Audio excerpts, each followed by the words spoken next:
Chapter 1 है ज्ञान, जिसे हम कहते हैं नॉलेज, और ये है ज्ञान मीमांसा अर्थ। भारतीय एवं पश्चिमी दर्शन के अनुसार ज्ञान के दार्शनिक आधार। तो नंबर 1 पर है मीमांसा दर्शन। मीमांसा दर्शन वेदों में पूर्ण आस्था रखने वाला दर्शन है। वेद के 2 प्रमुख भाग हैं, ज्ञान कांड और कर्म कांड।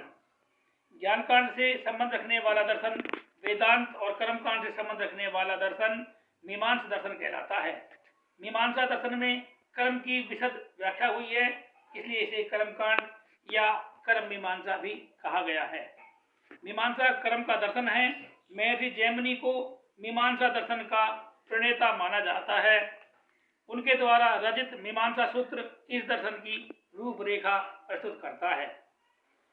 मीमांसा सूत्र पर सबर स्वामी ने एक बृहद भाष्य लिखा, जो साबर भाष्य कहा कहलाता है।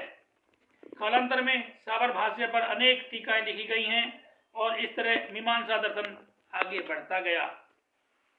इसके 3 प्रमुख व्याख्याकार हुए, जिनके नाम से 3 संप्रदाय बने। एक संप्रदाय के प्रणेता कुमारल भट्ट, उसके संप्रदाय के प्रणेता, दूसरे संप्रदाय के प्रणेता प्रभाकर मिश्र और तीसरे संप्रदाय के प्रणेता मुरारी मिश्र थे। इन संप्रदायों को क्रम से भट्ट मत, प्रभाकर मत और मुरारी मत कहा जाता है। हिंदुओं के जीवन पर मीमांसा दर्शन का सर्वाधिक प्रभाव पड़ा है। राधाकृष्णन के शब्दों में, एक हिंदू का जीवन वैदिक नियमों से शासित है और इसीलिए हिंदू विधान की व्याख्या के लिए मीमांसा के नियम महत्वपूर्ण हैं। S.N. दासगुप्त ने भी मीमांसा दर्शन के प्रभाव को इन शब्दों में व्यक्त किया है। हिंदुओं के नित्य प्रति के धार्मिक कृत्य, पूजा अनुष्ठान आदि की व्यवस्था मीमांसा में की गई है। स्मृति जो धार्मिक नियमों का संकलन है, उसका आधार मीमांसा दर्शन ही है। ब्रिटिश काल में हिंदुओं के सामाजिक जीवन में नियंत्रण के लिए जिस विधि और कानून का निर्माण किया गया है, वह भी इसके द्वारा निरूपित स्मृति और दर्शन के आधार पर ही हुआ है। मीमांसा दर्शन के प्रमुख सिद्धांत, मीमांसा दर्शन के प्रमुख बिंदु इस प्रकार हैं। मीमांसा दर्शन की ज्ञान मीमांसा। मीमांसा दर्शन में ज्ञान एक प्रकार की प्रक्रिया है। इंद्रिय का पदार्थ के साथ संबंध होने पर आत्मा में जो चेतना उत्पन्न होती है, उसे ज्ञान कहते हैं। इस दर्शन के अनुसार ज्ञान के 2 प्रकार होते हैं। नंबर 1 साक्षात या अपरोक्ष ज्ञान, नंबर 2 परोक्ष ज्ञान। प्रत्यक्ष ज्ञान ही साक्षात या अपरोक्ष ज्ञान कहलाता है।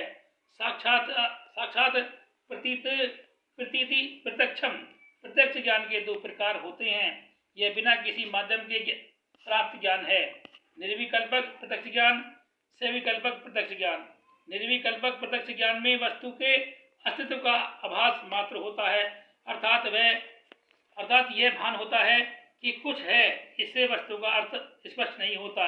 जबकि सविकल्पक प्रत्यक्ष ज्ञान में वस्तु का अर्थ ज्ञात हो जाता है।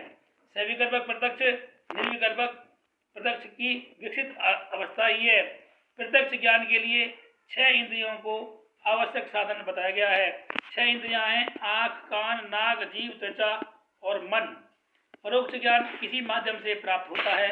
परोक्ष ज्ञान की प्राप्ति के लिए 5 साधन माने गए हैं, जिन्हें प्रमाण कहा जाता है।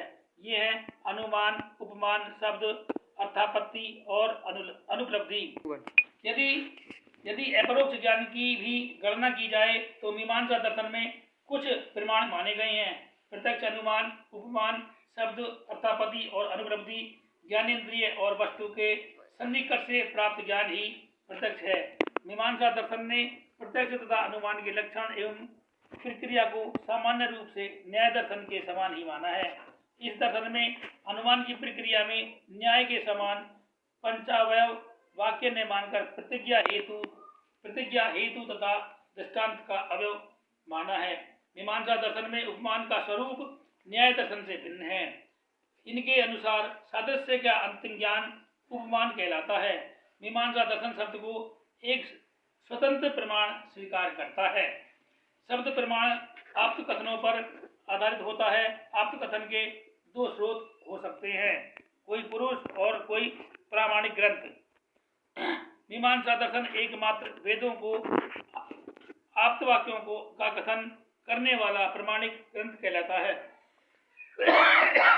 ग्रंथ मानता है क्योंकि वैदिक आदेशों द्वारा प्राप्त बोध किसी भी काल में अथवा किसी भी अवस्था में खंडित नहीं होता, इसलिए वेद प्रमाणिक हैं। अर्थापत्ति वह प्रमाण है जिसमें किसी प्रत्यक्ष की व्याख्या के लिए किसी अन्य वस्तु अर्थ की कल्पना करना आवश्यक होता है, जिसके अभाव में उस वस्तु की उत्पत्ति न हो। मीमांसा दर्शन में कहा गया है अर्थापत्ति विदृष्ट सुतोवर्थो अन्यथा नोपद्यते इत्यर्थ कल्पना, अर्थात दृष्ट अथवा शुद्ध अर्थ की सिद्धि जिसके अभाव में न होती हो उसे अर्थापत्ति प्रमाण कहते हैं। किसी विषय के अभाव के साक्षात ज्ञान को अनुपलब्धि कहते हैं। भट्ट मीमांसक इसे एक स्वतंत्र प्रमाण के रूप में अपनाते हैं, जबकि प्रभाकर मीमांसक के अनुसार अनुपलब्धि को एक स्वतंत्र प्रमाण नहीं कहा जा सकता है। आज के लिए इतना ही, कल फिर मिलेंगे नई वीडियो के साथ। धन्यवाद।